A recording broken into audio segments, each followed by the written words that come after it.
All right, let's bring you this developing story now. Tshwane residents expressing their frustration with the ongoing water supply challenges in the city.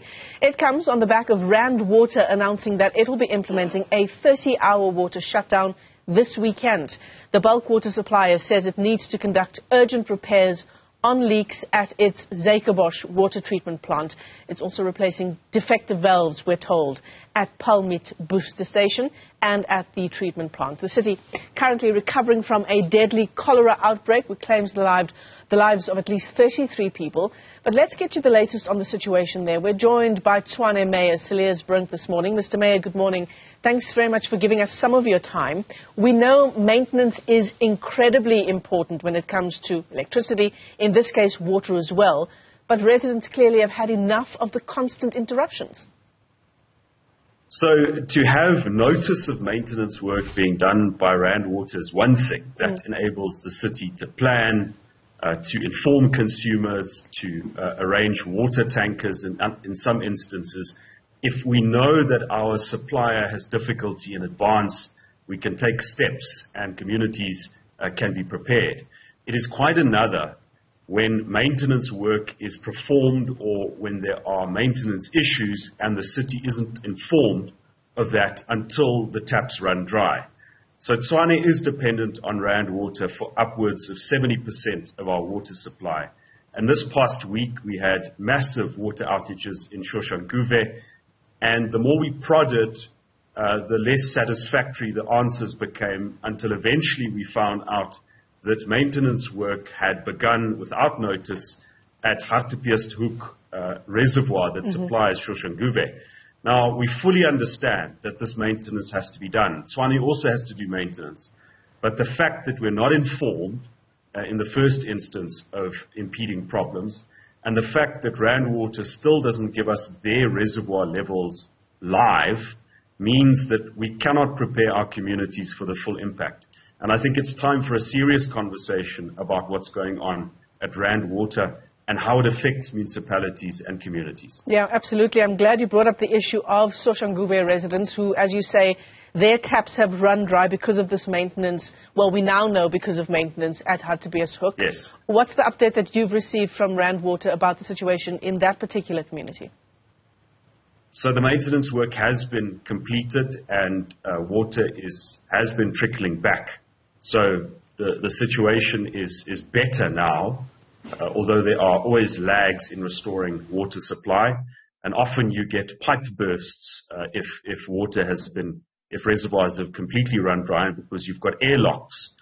So the situation has improved, but the point is we are now basically awaiting the next instance where this is going to happen until we can restore a measure of communication between Rand Water and municipalities. And I want to stress that it's not only the city of Tshwane that is suffering these outages that are unannounced, it's also other municipalities in the country.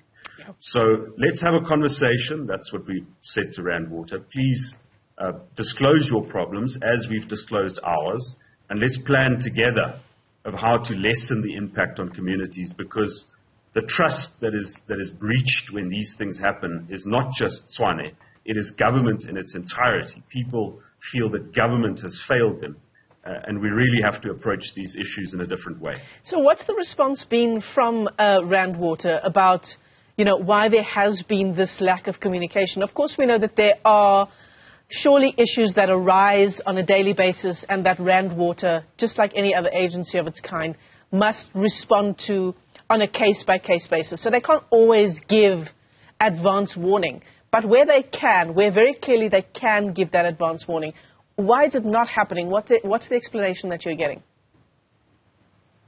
Well, we try to communicate consistently with Rand Water. Shortly after I was elected, the MMC for Utilities and I visited Rand Water at their offices, and we said to them, what can be done? Because we've had these unannounced outages since December last year. And they explained to us that stage 5 and 6 load shedding has an enormous impact on their supply, as well as issues of cable theft, especially in Ekurhuleni. And of course, one can understand that. But even for that period where the country did not have any load shedding for about a month, we had some of our worst water outages from the Rand water supply in the east of Tshwane. So that tells us clearly that it's not just load shedding, it's not just cable theft. There are serious maintenance issues.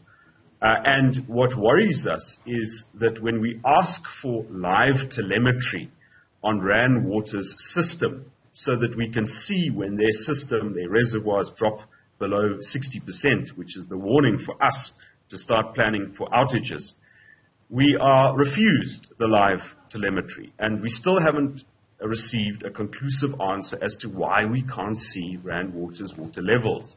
So I suspect that they do have maintenance issues, or they do have abstraction issues. We know that the demand in Gauteng will only be fully met once the Lesotho Highlands project comes online at the end of this decade. But in the meantime, let's open our books to each other, so to speak.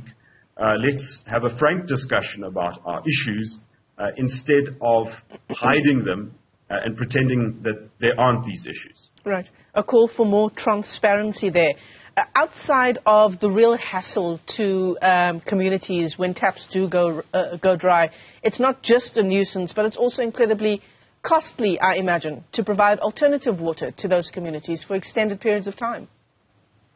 So the entirety of Soshanguve not having water means that the city had to provide 46 water tankers, which is basically our capacity, the full extent of our capacity to supply in any one given day. And that costs 150,000 Rand about a day, 150,000 Rand a day, which we didn't budget for. We know that the city of Tshwane has financial troubles. The entire city is trying to focus on what to do to recover our financial situation. So, of course, it's inconvenience to communities added with load shedding. It's almost unbearable, but it also affects the ability of the city to plan our finances and the long-term financial sustainability of the city of Tshwane. And so we do have to have this candid conversation about what's going wrong on what side of the water supply issue. Tshwane Mayor Cilliers Brink, thanks for your time this morning. And of course, there is another outage planned for this coming weekend.